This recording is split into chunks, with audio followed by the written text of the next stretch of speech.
aujourd'hui, on a le plaisir d'accueillir Magali Tournus de Marseille, hein, qui va nous expliquer comment estimer les paramètres de l'équation de fragmentation. Magali, c'est à toi. Merci beaucoup Anne-Laure, merci, bonjour à tous. Donc voilà, je donne cet exposé depuis la salle de séminaire du laboratoire Jacques Couillons. Je suis très contente d'être ici. Donc je suis maître de conférence à l'École centrale Marseille et je vais vous présenter un travail sur l'équation de fragmentation et sur comment on estime ces paramètres.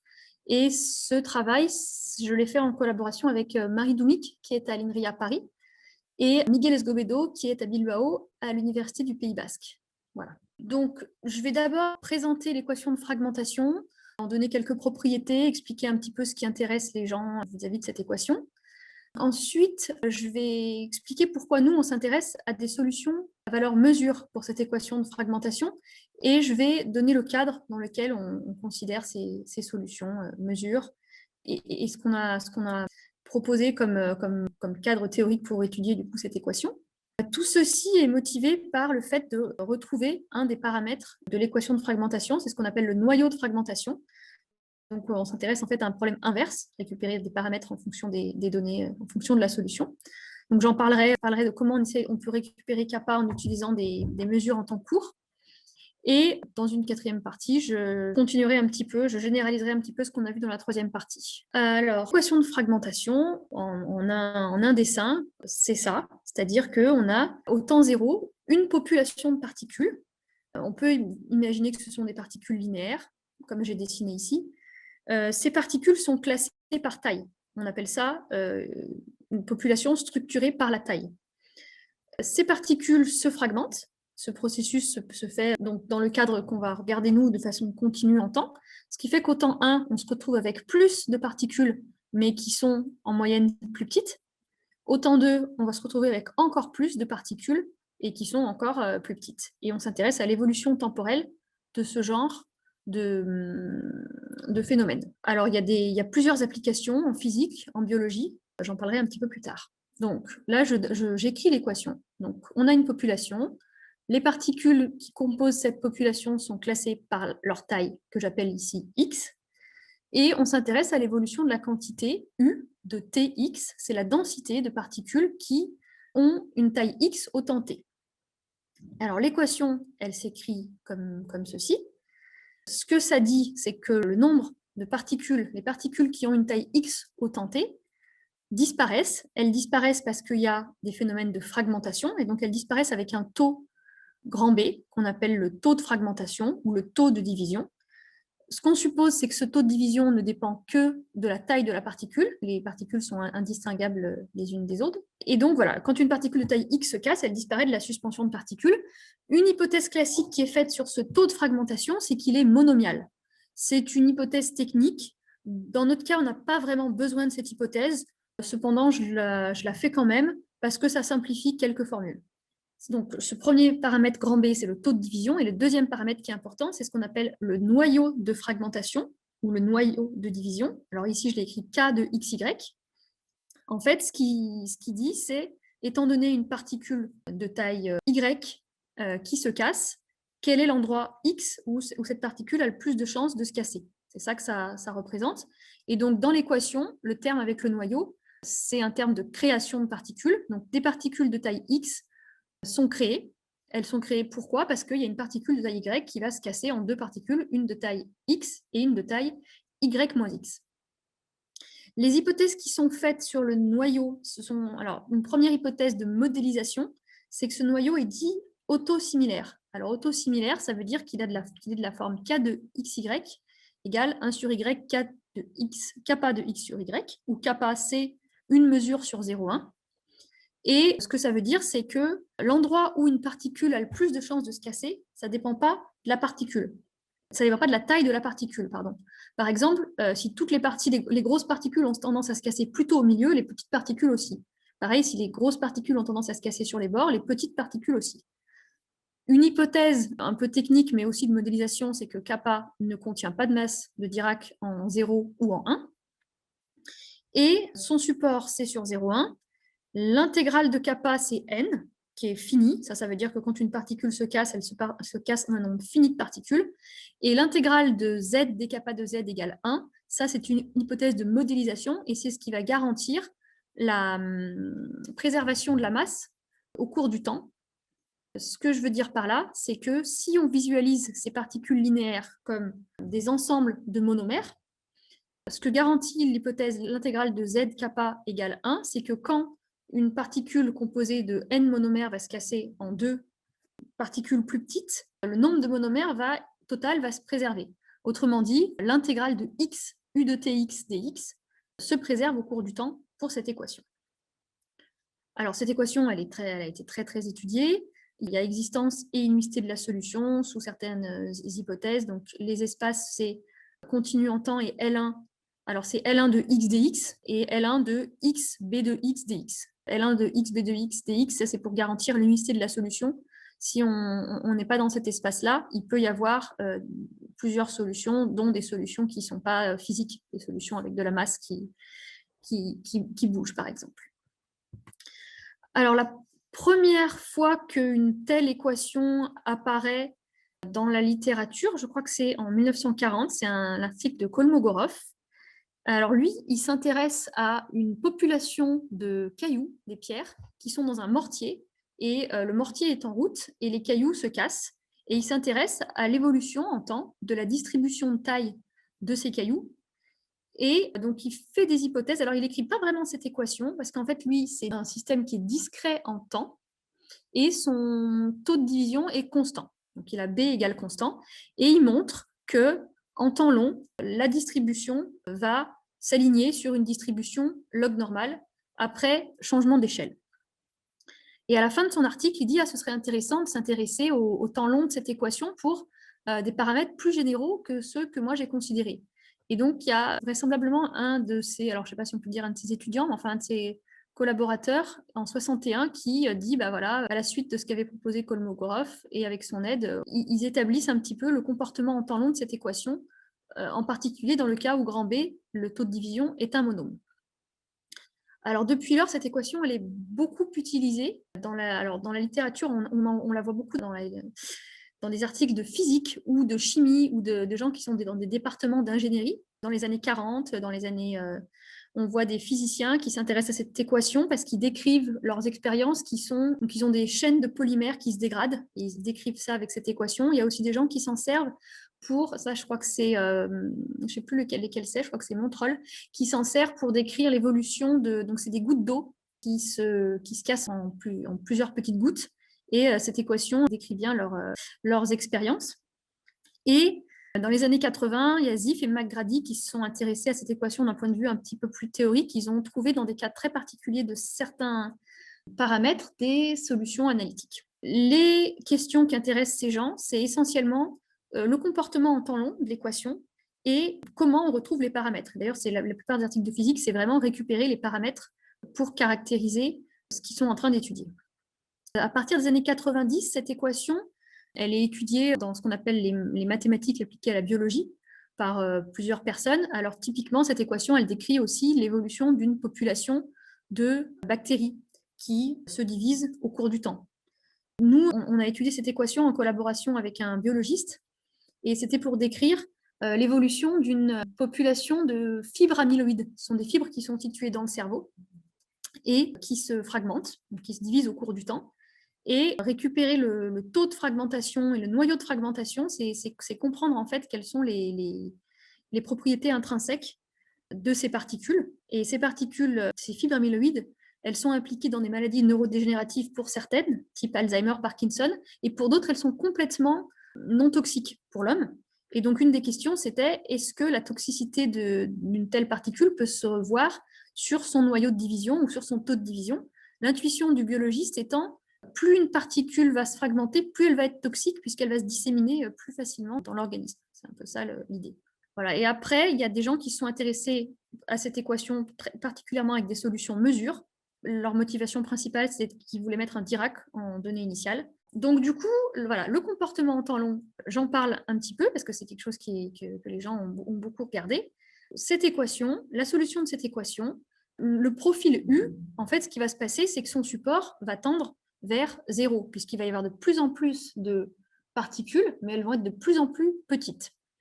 Mais cette convergence vers quelque chose qui ressemble à un Dirac en zéro, alors pas vraiment un Dirac en zéro parce qu'en temps ça va augmenter, mais le profil U tend à s'aligner vers ce qu'on appelle un profil autosimilaire, qui s'appelle ici petit g, après un changement d'échelle. Donc ce que ça veut dire, c'est que dans un certain espace, dans L1 de x dx, U de tx tend vers U de t puissance 2 sur gamma, gamma étant le paramètre du taux de division, B de x c'était alpha x puissance gamma, G de x t puissance 1 sur gamma.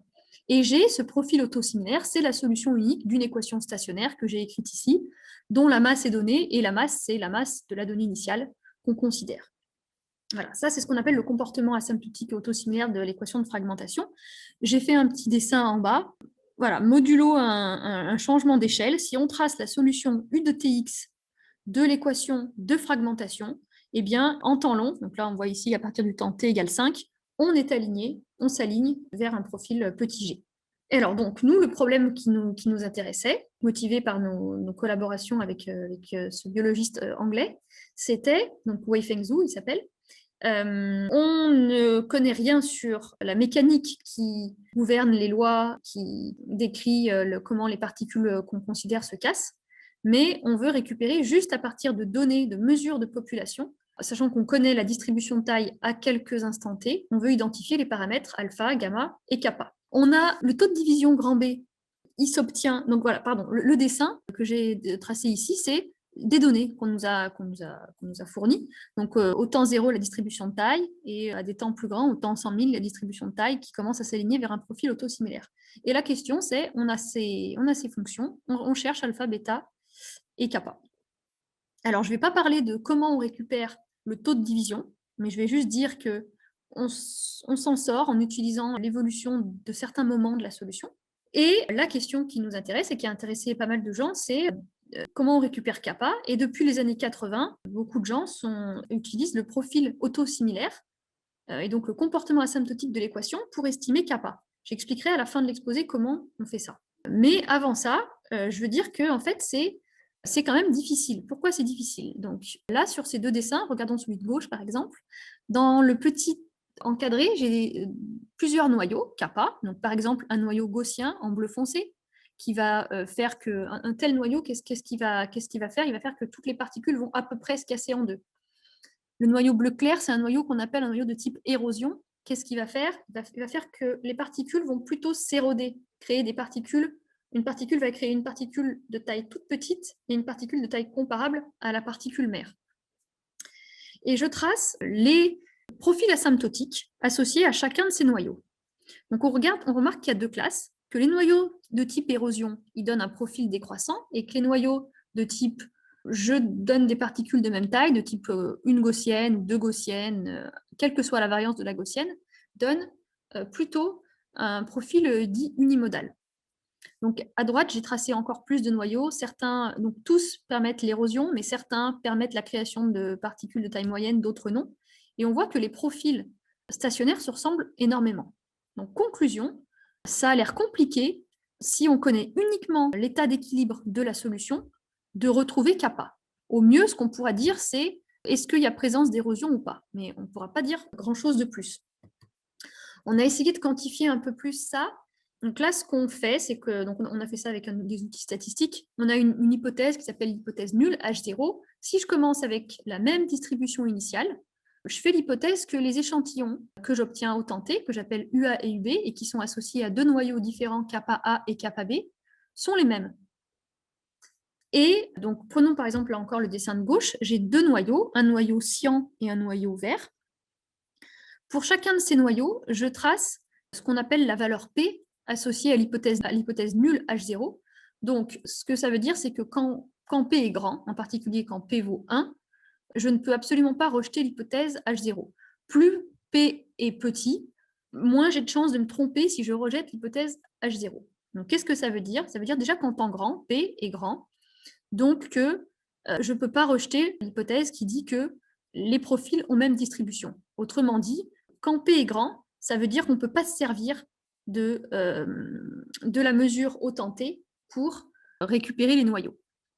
Alors, ce qu'on a tracé, c'est l'évolution en temps de cette valeur P pour plusieurs données initiales. Et ici, ce qui apparaît sur les dessins, c'est qu'il y a 3 données initiales qu'on a pris. La première, c'est une gaussienne très très piquée, c'est la courbe en noir. La deuxième, c'est une gaussienne plutôt étalée, c'est la courbe en rouge, en bleu. Et l'autre, c'est une exponentielle décroissante, ça c'est la courbe en rouge. Et on a pris un pas de temps, delta t égale 0. Bon, peu importe le pas de temps. Et donc, ce qu'on remarque, c'est qu'il y a une donnée initiale qui se détache du lot. C'est la donnée initiale gaussienne piquée. Et pour cette donnée initiale, la valeur P, elle tombe un peu plus bas. Donc, ce que ça veut dire, c'est que les noyaux de fragmentation peuvent être distingués. On peut déterminer quel est le noyau de fragmentation associé à une évolution de population si on commence avec une gaussienne très très piquée et si on a des mesures en un temps suffisamment court, puisqu'on voit que dès que le temps augmente, hop, la valeur P remonte. Donc ça nous fait dire que finalement, ce qui serait bien de prendre comme condition initiale, c'est une gaussienne très très piquée et pourquoi pas un Dirac. Par exemple, un Dirac en x égale 1. Alors, qu'est-ce que ça veut dire de prendre un Dirac en x égale 1 ? Essayons de faire un petit calcul heuristique. Je plonge, donc je suppose que j'ai écrit la première ligne, c'est juste un développement de l'équation, donc u de t plus delta t, c'est égal à u de tx plus sa dérivée première en temps plus un petit taux de delta t, donc j'ai juste utilisé l'équation pour écrire ça. Si je suppose que au temps t, u de tx, c'est une masse de Dirac en x égale 1, alors je peux écrire la deuxième ligne. Et la deuxième ligne fait que j'ai fait une déconvolution, puisque le Dirac c'est neutre ici pour la convolution multiplicative. Donc je récupère kappa directement à partir des mesures, c'est la formule en bleu. Si j'ai pour donnée initiale un Dirac en 1, il me suffit de mesurer la solution au temps t plus delta t, au temps delta t en fait, et je récupère kappa directement. Alors, nous, ce qui nous a intéressé, ça a été donc cette formule, de la démontrer déjà, d'une part, rigoureusement, de voir si elle est vraie quand delta t est petit, et d'autre part, de prouver de la stabilité. Pourquoi ? Parce que là, ce que dit cette formule, c'est qu'on pourrait récupérer kappa à condition de mettre un Dirac en 1 comme donnée initiale. Qu'est-ce que ça veut dire mettre un Dirac en 1 comme donnée initiale ? Ça veut dire commencer l'expérience avec toutes les populations qui ont exactement la même taille, la taille 1 par exemple. Et ça, physiquement, ce n'est pas possible. Parce que si on était capable de faire ça, ça voudrait dire qu'on est capable de suivre les particules une à une. Et on n'est justement pas capable de suivre les particules une par une. C'est bien pour ça qu'on a une équation qui décrit une population et pas juste une particule qui se divise au cours du temps. Donc mettre un Dirac en x égale 1, c'est pas faisable. En revanche, mettre quelque chose qui ressemble à un Dirac en x égale 1, par exemple une gaussienne, peut-être que ça, c'est envisageable selon la physique du problème auquel on s'intéresse. Et donc, la question, c'est si maintenant je ne mets pas un Dirac en 1, mais quelque chose qui lui ressemble, est-ce que j'obtiens toujours quelque chose qui ressemble à mon noyau kappa ? C'est ça que je dis quand je dis qu'on veut montrer de la stabilité. Et pour montrer cette formule en bleu, ce qu'on a fait, c'est qu'on a écrit la solution de l'équation de fragmentation comme une série entière dans un espace de mesure avec une certaine norme. Et c'est ça que je vais vous présenter dans la partie 2, donc. Voilà, donc je vais vous parler de solution mesure. Donc je me place dans un cadre de mesure, donc je me place dans le cadre des mesures de Borel signées sur R+. Je fais une hypothèse qui simplifie les théorèmes, qui simplifie les preuves des théorèmes, c'est que la donnée initiale mu0, elle est à support compact, elle est supportée dans 0 grand M, pour un grand M donné, et je définis très naturellement les solutions faibles de l'équation de fragmentation au sens mesure avec des fonctions test phi. C'est ce qui est écrit ici.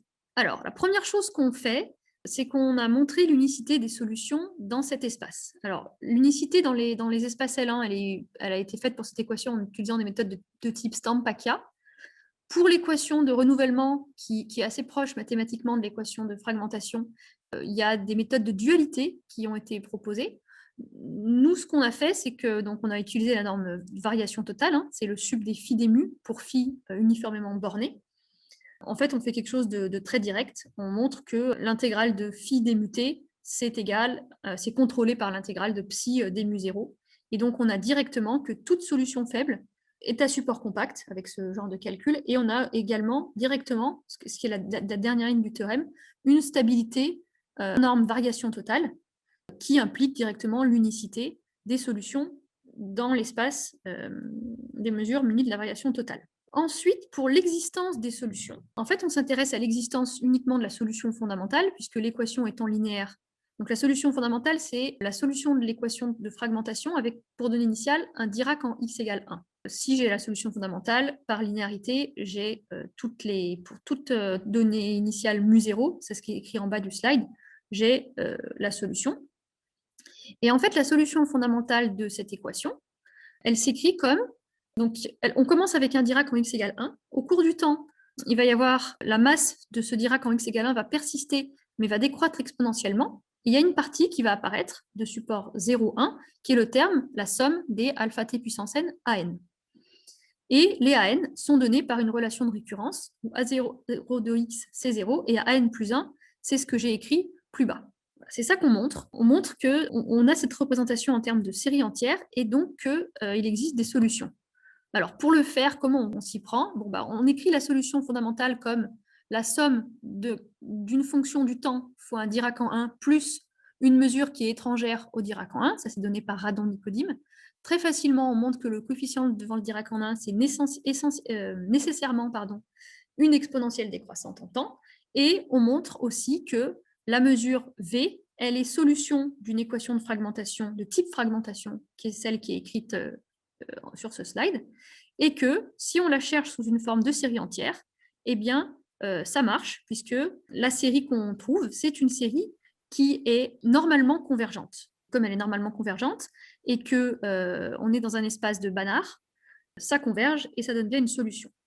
Des représentations de solutions d'équations de fragmentation en série entière, ça avait déjà été fait, en particulier par les physiciens dans les années 85, 86, 87, Ziff et McGrady. Là, la petite nouveauté, c'est que c'est dans un espace de mesure. On se sert du fait qu'on est dans un espace de Banach pour montrer que la convergence normale implique la convergence de la série. Les physiciens, ils avaient surtout fait ça dans des espaces plutôt de fonctions. Donc voilà, c'est ça le petit plus. Donc, on a existence et unicité. Et maintenant, on voudrait de la stabilité. Sauf qu'on n'a pas la bonne norme. Pourquoi on n'a pas la bonne norme? Ce que je disais, c'était que nous, on avait un résultat pour un Dirac en 1. Or, on ne va pas commencer exactement par un Dirac en 1.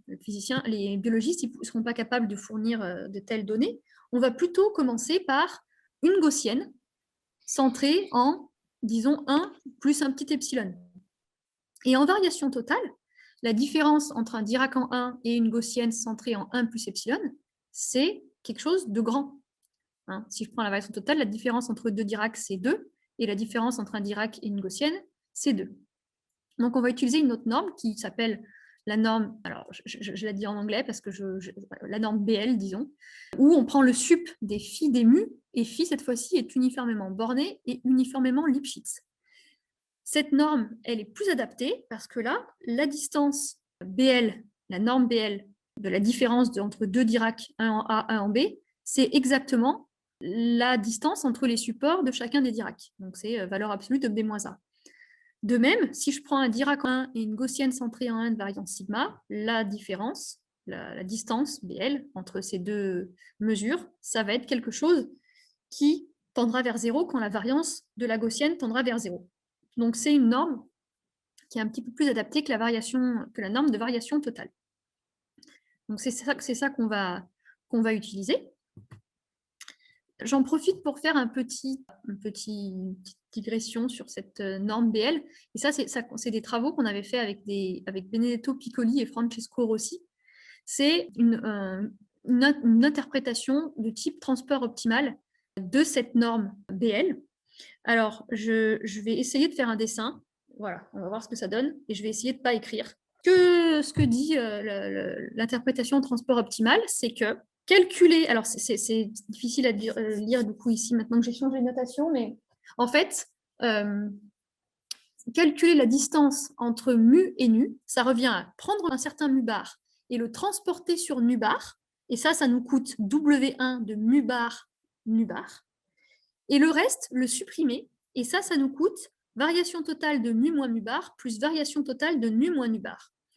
Cette façon de voir les choses, ça a été qualifié aussi de la norme du déménageur, on dit. C'est comme si on avait deux appartements, un mu, un nu, qui n'ont pas la même masse. On déménage de mu jusqu'à nu. On choisit ce qu'on laisse dans mu, et ça nous coûte de le laisser, ça nous coûte quelque chose en variation totale. On transporte une partie de mu vers nu, ça nous coûte le transport Wasserstein 1. Et une fois qu'on est arrivé dans l'appartement nu, on rachète ce qui nous manque, et ça nous coûte nu moins nu bar. Et on fait l'inf sur tous les mu bar, nu bar admissibles. Et cette inf, c'est ce qu'on appelle, alors c'est ce qui s'appelle, enfin, en tout cas, c'est ce qui est égal exactement à la distance entre mu et nu en BL.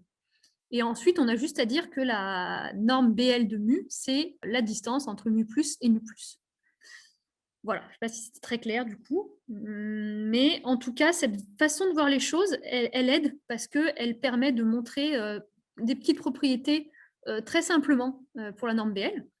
En particulier, elle permet d'observer que, simplement, que l'espace des mesures de finies de Borel muni de cette norme, ce n'est pas un espace de Banach. On a un contre-exemple, on prend cette suite, on montre facilement que c'est une suite de Cauchy, et on montre aussi qu'elle ne peut pas converger dans l'espace. On le montre en utilisant cette interprétation, justement. C'est pour ça qu'on a fait la preuve, toute notre preuve d'existence d'unicité dans un cadre variation totale, puisqu'on avait des espaces de Banach, alors qu'en BL, on n'a pas d'espace de Banach, on n'est pas dans un Banach, mais pourtant, c'est quand même l'espace qui nous intéresse. Donc, comment on montre maintenant la stabilité par rapport à la donnée initiale pour cette norme BL? Eh bien, on va utiliser l'expression explicite de série entière qu'on a obtenue en variation totale, et c'est grâce à cette expression qu'on va obtenir la stabilité par rapport à la norme BL. Donc, ce que dit le théorème, c'est, sous des hypothèses un peu plus restrictives cette fois-ci, on a stabilité dans le sens où mu t BL, c'est majoré par une constante qui dépend du temps, du support de mu0 grand M et de grand N, qui était une propriété du noyau kappa, fois la norme de mu0 en norme BL. Et la preuve, c'est de dire, on prend n'importe quelle fonction phi qui est uniformément bornée, uniformément Lipschitz, et bien, grâce à la formulation explicite, on est capable d'écrire que l'intégrale de phi des mu t, c'est l'intégrale de psi des mu0 pour un certain psi qui est donné.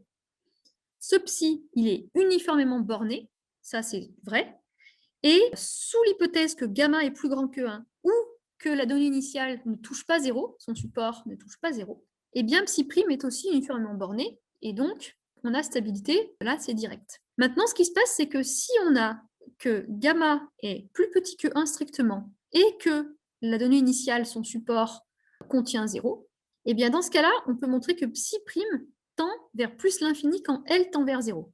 Donc ça veut dire, d'une part, qu'on n'a pas de preuve de la stabilité dans ce cas-là, et en fait, on peut même montrer un peu plus, on peut montrer qu'il n'y a vraiment pas stabilité dans ce cas-là, c'est-à-dire qu'il existe une donnée initiale telle que l'équation n'est pas stable. Donc du coup, on fait cette hypothèse supplémentaire.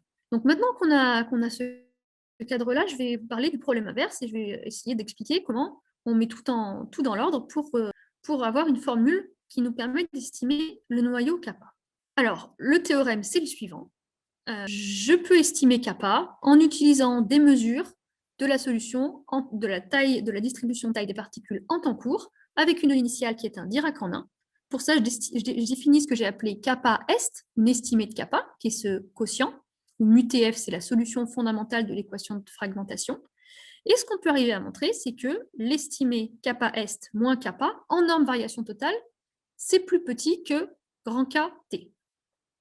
Comme je disais, on s'intéresse à quelque chose qui soit stable, donc on voudrait quelque chose en norme BL, puisque on voudrait remplacer le Dirac en 1 par quelque chose qui soit proche du Dirac en 1 en norme BL.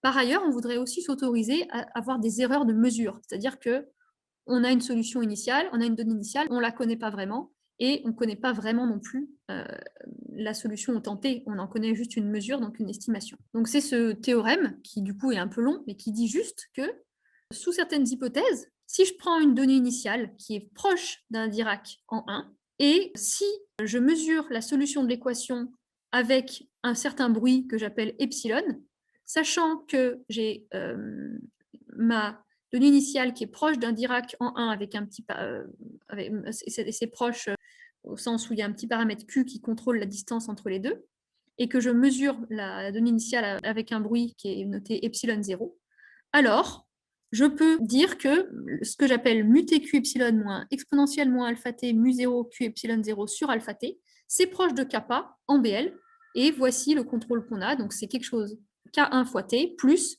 donc epsilon 0 plus epsilon plus K de Q, c'est censé être petit, divisé par alpha T, donc il faut que ce soit plus petit que T pour qu'on ait un vrai résultat de stabilité. Et donc ça, c'est le théorème qui est utile pour l'application qu'on avait en tête. Je montre quelques petits dessins. Regardons celui de gauche, par exemple. Donc j'ai pris un kappa, un noyau de type érosion, un noyau qui charge les bords. Et ce qui est tracé ici sur les courbes, alors en bleu, noir et rouge, c'est l'évolution en temps de ce K est de T, l'estimé de kappa. Donc on voit qu'en temps court, c'est la courbe en bleu, on ressemble bien au noyau. Plus le temps passe, moins on ressemble au noyau, et en temps long, c'est la courbe en rouge. Bah là, on s'est relâché vers quelque chose qui est un équilibre, et là, on s'est complètement éloigné du noyau, on a perdu l'information. Donc on peut bien approcher le noyau par la courbe en bleu. On le voit sur le dessin à droite aussi, on partait d'une... Donc là, la donnée initiale, c'est quelque chose qui ressemble très très fort à un Dirac en 1. Donc là, pareil, on récupère bien la courbe, les deux gaussiennes. Encore d'autres petites simulations pour un noyau qui est une gaussienne centrée en 1,5, un noyau qui est uniforme. Là aussi, on voit que la courbe en bleu, elle permet bien de récupérer ce noyau-là avec une donnée initiale qui ressemble à un Dirac en 1. Voilà. C'est juste pour illustrer un petit peu ça. Là, ce qu'on a fait, c'est pour des données initiales qui ne sont pas des Dirac, mais des gaussiennes avec une variance, donc variance 0,2 à gauche et variance 0,1 à droite, on refait la même chose, et on se rend compte que quand la variance est grande, 0,2, ben, la courbe en bleu, elle ressemble pas tant que ça, elle ressemble un petit peu quand même au noyau, mais moins bien que c'était bien sûr un Dirac. Pareil pour la courbe à droite, donc à gauche, pardon, je regarde la courbe de gauche, il y a deux petits encadrés. Le premier encadré, c'est la donnée initiale, qui est donc une gaussienne plutôt étalée, et le deuxième encadré, c'est le noyau qu'on essaye de récupérer. Donc c'était les exemples. Encore un même exemple à gauche avec comme donnée initiale quelque chose qui là pour le coup ressemble plus à un Dirac en 1. Et voilà ce qu'on arrive à récupérer. Et là sur la courbe de droite, ce qu'on trace, c'est l'estimation du noyau qu'on a pour un temps très court en fonction de la variance. Donc la variance 0,01 la plus faible, c'est la courbe bleue, la variance moyenne, c'est rouge, et la variance la plus faible, c'est jaune. Et là, ce qu'on remarque, c'est quand même qu'on est un peu mauvais si la variance est grande, mais on est mauvais au voisinage de 1. Parce qu'en fait, la donnée initiale, qui est une gaussienne qui s'étale, elle vient perturber ce qu'on cherche, mais juste en 1. En 0, on est plutôt bon pour récupérer le noyau. Et du coup, une idée, ce serait de dire, on a quand même pas mal de raisons de penser que le noyau est symétrique, donc peut-être que récupérer le noyau sur 0, 1,5, ça suffit, et ensuite, on prolonge par symétrie, et ça peut nous donner une bonne estimation du noyau. Ça, c'est encore une petite illustration. Donc là, c'est donc à gauche pour une variance 0,01 et à droite pour une variance 0,1. Alors par exemple, regardons ce qui se passe. Alors, ce qu'on voulait évaluer, c'était la norme BL, mais c'était plus simple d'évaluer la distance de Wasserstein. Donc on a évalué la distance de Wasserstein entre kappa et kappa estimé au cours du temps, sachant qu'on a du bruit sur la donnée initiale, du bruit sur la donnée finale, et du bruit donc sur le Dirac qui n'est pas un Dirac. Et ce qu'on obtient, c'est en fonction du temps, à quel point on est proche, en Wasserstein, du coup là, du vrai noyau kappa. Et on se rend compte qu'il y a un temps ici, qui est repéré avec une petite astérisque rouge, c'est 0,2, pour lequel cette distance est minimale. Et pour ce temps-là, on regarde ce que vaut l'évaluation du noyau, kappa est, c'est ce truc en bleu. Voilà, donc on voit quel type d'approximation du vrai noyau on peut obtenir quand on est bruité. Donc là, j'ai essayé d'expliquer ce qui se passe quand on s'autorise à avoir une donnée initiale, physique ou biologique, qui est quelque chose qui ressemble à un Dirac en 1.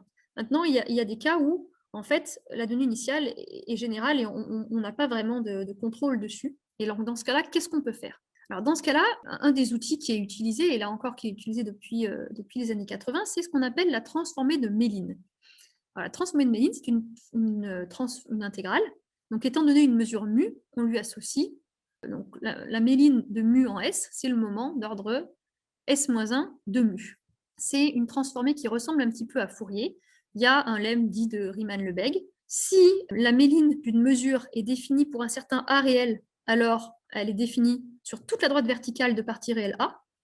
Si elle est définie pour un petit b réel, elle est pareil définie pour toute la droite verticale. Et si elle est définie pour 2 réels AB, en fait, elle est définie sur toute la bande verticale. En fait, une transformée de Méline, typiquement, c'est défini sur une bande. Et il y a dans des espaces qui marchent bien, enfin, quand tout a un sens, une formulation inverse, c'est-à-dire qu'on est capable de récupérer la mesure mu à partir de sa transformée de Méline en intégrant la transformée de Méline le long d'une droite verticale dans le plan complexe. Alors pourquoi Méline, elle sert pour l'équation de fragmentation? Puisque Méline, elle a la propriété de transformer une convolution multiplicative en produit. Donc, ce qu'ont fait les gens, et ce qu'on a fait aussi avec Marie Doumic et Miguel Escobedo, c'est rendre un petit peu rigoureux ce qui avait été fait finalement, c'est prendre l'équation stationnaire, qui était l'équation satisfaite par le profil autosimilaire petit g, passer cette équation en Méline, et se rendre compte qu'on se retrouvait avec une équation qu'on appelle l'équation fonctionnelle, en grand G, grand G étant la transformée de Méline de petit g, et grand K étant la transformée de Méline de kappa, le noyau, et du coup définir une estimée de la transformée de Méline grand kappa comme 1 plus un quotient, qui est le quotient qui fait intervenir donc grand G, et grand G en point S et grand G au point S plus gamma, où grand G, c'est la méline du profil stationnaire qu'on peut observer si on laisse l'expérience se dérouler en un temps suffisamment long. Alors cette formule, la preuve est un peu longue, et en fait, une grosse partie de la preuve, c'est essentiellement de montrer que le dénominateur ne s'annule pas, qu'il existe une bande verticale sur laquelle le dénominateur ne s'annule pas. Et donc, quand on montre ça, on arrive à avoir une formule pour l'estimée de grand K. Sauf que, comme on l'avait dit, utiliser le comportement en temps long, c'est a priori pas une bonne idée parce que c'est pas très robuste. Deux noyaux très très différents peuvent avoir le même profil similaire, le même profil asymptotique. Donc du coup, on a adapté cette méthode-là avec le temps court. Donc on a défini grand U, la transformée de Méline de mu, grand K, la transformée de Méline de kappa, et W, une transformée de Méline de mu avec un poids un peu différent. En utilisant la série entière, on a proposé une estimation de la transformée de Méline grand K. Donc grand K, là, elle dépend de S. Donc S, c'est le paramètre de Méline naturel, le paramètre complexe. Elle dépend du temps auquel on se place.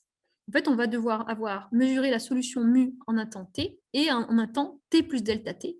Donc l'écart entre les deux temps dans lesquels on a la mesure de la solution. Et donc c'est ce quotient, ce qu'on a proposé. Et là, le théorème qu'on a, c'est que si on a besoin d'un peu plus de régularité, le noyau est C1, la donnée initiale est C3, et bien le reste, que j'appelle R de ST delta T, qui est la différence entre la méline du vrai noyau et l'estimé de la méline, eh bien c'est plus petit, c'est majoré par une constante fois delta T sur 1 plus S. Pour prouver ce théorème, cette formule de reconstruction pour grand K, on utilise des propriétés de noyau qui impliquent des propriétés de décroissance sur la méline du noyau. On montre un résultat aussi qui montre que la solution mu, sa transformée de méline, son comportement quand V est grand, V étant le paramètre imaginaire, ça ne dépend pas de la droite verticale sur laquelle on se place. Voilà. Voilà, essentiellement, c'est des outils de ce type-là. Et voilà. Et alors, le problème, c'est qu'une fois qu'on a estimé la transformée de méline de ce noyau, qu'est-ce qu'on en fait? Parce que pour revenir à la noyau kappa, il faudrait inverser méline. Et inverser méline, c'est en pratique souvent compliqué, parce que il faut qu'on ait accès à des hautes fréquences pour pouvoir vraiment intégrer le long de toute la droite verticale. Voilà, c'est un peu un problème de déconvolution et c'est difficile. Du coup, le type d'information raisonnable qu'on peut avoir si on a une donnée initiale qui est générale, et donc si on peut avoir des informations que sur méline, la méline du noyau, c'est typiquement, la méline, c'est les moments. Donc, c'est récupérer les moments. Donc, par exemple, ce qu'on peut montrer, c'est qu'on est capable de récupérer la variance du noyau avec une précision qu'on est capable de contrôler. Donc, je fais un petit dessin. J'ai tracé plein de noyaux et je suis capable de récupérer la variance de chacun. En fait, là, ce n'est pas la variance, c'est la standard deviation, la déviation standard. L'écart type, peut-être, je crois qu'on dit en français. Je ne suis pas sûre de moi, mais je pense que c'est ça. L'écart type de chacun de ces noyaux, qui est bon quand delta t est petit, avec une donnée initiale quelconque, voilà, dans ce cas-là. Alors, les courbes, elles ne paraissent pas extraordinaires, parce qu'on a l'impression qu'on a une erreur relative assez grande, mais là, je voulais juste montrer que finalement, je prends le premier noyau en haut à gauche, il a une déviation standard de 0,1. Donc, même si je fais un écart type de 0,1, donc même si je fais une erreur de, disons, 50%, j'aurai 0,15. Et 0,15, ça reste un écart type plus petit que l'écart type de tous les autres noyaux que j'ai tracés. Donc, même une erreur de 50%, il me donne quand même un peu d'informations sur ces noyaux-là. Voilà. Et c'est tout, je m'arrête là. Merci beaucoup. Là, j'ai juste listé les... Donc, essentiellement, ce que j'ai présenté est contenu dans cet article avec Marie et Miguel. Et il y a quelques petits éléments des autres articles plus bas. Voilà. Et je vous remercie de m'avoir écouté. Merci beaucoup, Magali, pour ce très bel exposé. Alors, est-ce qu'il y a des questions dans le public qui est du coup entièrement en ligne là? Ouais. Soit prendre la parole directement, soit lever la main. Oui, alors Fatma Zora Nouri. Bonjour, merci à toute l'équipe. Merci Magali. Est-ce qu'il y a des applications pour la prolifération des cellules tumorales en biologie? Alors, oui, il y a des applications, c'est surtout pour qu'il y ait fragmentation, c'est le phénomène de métastase qui est modélisé. Donc, on a une tumeur qui grossit et on peut utiliser des équations de fragmentation pour décrire donc, le phénomène de création de métastase. Dans ce cas-là, voilà. Donc oui, il y a des gens qui utilisent ça pour décrire ce genre de choses. On peut utiliser la même équation aussi ou... Voilà, c'est cette équation-là qui est utilisée. Alors, c'est un peu différent parce que là, donc il y a la tumeur et les métastases. Et les métastases, elles croissent aussi. Donc là, c'est plutôt l'équation de type croissance-fragmentation. Il y a un terme de croissance qui est en plus. D'accord. Mais oui, c'est dans les modèles continus, c'est utilisé en particulier à Marseille. Il y a pas mal de gens qui travaillent sur le cancer et voilà, c'est utilisé. D'accord, merci. François ou Benoît, je ne sais pas, ouais. Ça. Oui, Magali, merci beaucoup pour c'est très intéressant et bien expliqué. Une seule chose que je n'ai pas compris, c'est que ton estimation du cas dépend du temps aussi. Oui. Et donc, est-ce qu'il y a un moyen théorique de calculer le meilleur temps pour avoir la meilleure approximation? Alors, c'est une bonne question. Bon, alors là, ce n'est pas un calcul du meilleur temps, mais je vais reprendre l'estimation. Là, elle est où? Alors, on a un truc qui ressemble à ça. Je ne sais plus. Elle est où l'estimation du temps? Pardon. Voilà, cette formule-là. Donc, cette formule-là, tout en bas, on a envie de dire qu'effectivement, il y a un temps. Enfin, il y a peut-être un temps, en tout cas, qui fait qu'on a la meilleure estimation théorique. Oui, parce qu'il y en a un qui croît et l'autre qui décroît. Si ça répond à la question. Oui, on comprend qu'il doit y avoir un optimum théoriquement. Ouais, et surtout là, sur les courbes, on voit que sur ces courbes-là, on a l'impression qu'il y a un temps qui est absolument. mieux. Oui. Après, alors, parce qu'il y a la compétition entre quand on est en temps trop grand, on perd toute l'information, et quand on est en temps trop court, eh ben, il ne se passe rien non plus. Mais du coup, de l'évaluer théoriquement, je ne saurais pas comment m'y prendre. Et j'avais une autre question. Est-ce qu'il existe une fast Mellin transform comme il y a une FFT? Ah, pour le calculer rapidement? Oui. Bah, je pense que oui, puisque en fait, Mellin et Fourier, c'est la même chose. Modulo un changement de variable, je crois que si on fait un changement de variable logarithmique, on peut retrouver Mellin à partir de Fourier. Donc peut-être que... Oui. Mais je ne sais pas. Ah oui, on préfère Fourier, puis après repasser en variable log. Ouais. D'accord, merci. Merci à vous. Est-ce qu'il y a d'autres questions? Alors moi, j'en avais une petite. Sur le fait que tu considères systématiquement des Dirac piqués en 1, c'est lié à la forme des noyaux que tu prends, non? Non, en fait, c'est des Dirac en 1, mais je pourrais prendre n'importe quoi. Oui, en Dirac en L, ça marche aussi. C'est un Dirac en ce qu'on veut. J'ai pris 1 pour fixer les idées. Mais ça, c'est un peu lié au fait que tu as un genre d'invariance par scaling, non? Enfin, parce que ce n'est pas lié au fait que tu prends un B qui est une loi de puissance et un K qui est homothétique en quelque sorte, enfin, qui est en 1 sur Y, K de X sur Y. Alors, le fait que le K soit homothétique, oui, ça, de toute façon, là, ce qu'on cherche, c'est juste le kappa, en fait, c'est juste la mesure. Ouais. Donc ça, oui, ça, c'est une hypothèse très importante. Par rapport au fait d'être en 1 ou en L, c'est pareil, c'est juste qu'on va se retrouver avec kappa. Là, quand je montre les dessins, je retrouve vraiment le kappa sur 0,1. Si j'avais pris un Dirac en L au début, je retrouverais la même courbe, sauf qu'elle serait dilatée et elle serait sur 0L. Et quant au fait de prendre grand B monomial, là, en fait, non, ça joue pas vraiment. En fait, dans cette formule de kappa estimé, à la place du alpha, je pourrais avoir un B de 1, grand B de 1 à la place de alpha. Donc non, en fait, là encore, c'est vraiment pour fixer les idées que j'ai pris grand B, mais ça c'est vrai pour des B généraux. D'accord, mais il n'y a aucun moment où tu as besoin d'avoir, d'accord, tu as besoin de la valeur de B qu'en un point. Enfin, en fait, c'est ça que je trouve marrant, c'est que tu n'as pas besoin de connaître la solution pour une large gamme de Dirac, tu vois, pour des Non. Dirac en x0 pour une large gamme de x0. Enfin, la connaissance pour une. Ouais. Non, mais en fait, ça se comprend. Enfin, je ne l'ai peut-être pas dit d'ailleurs, mais si on imagine qu'on a une seule particule, enfin non, plutôt plein de particules, mais toutes de la même taille.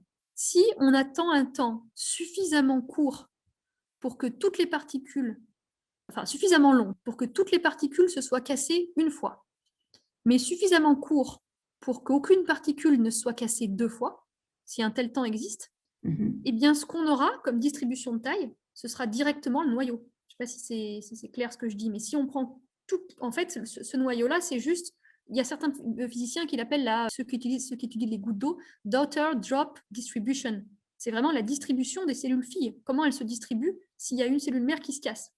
Donc, c'est assez logique qu'avec juste un seul Dirac, on récupère le noyau si on a plein de particules qui ont ce... D'accord, donc c'est un peu spécifique à la forme de l'équation, quoi. Ou en tout cas, de l'équation et du noyau.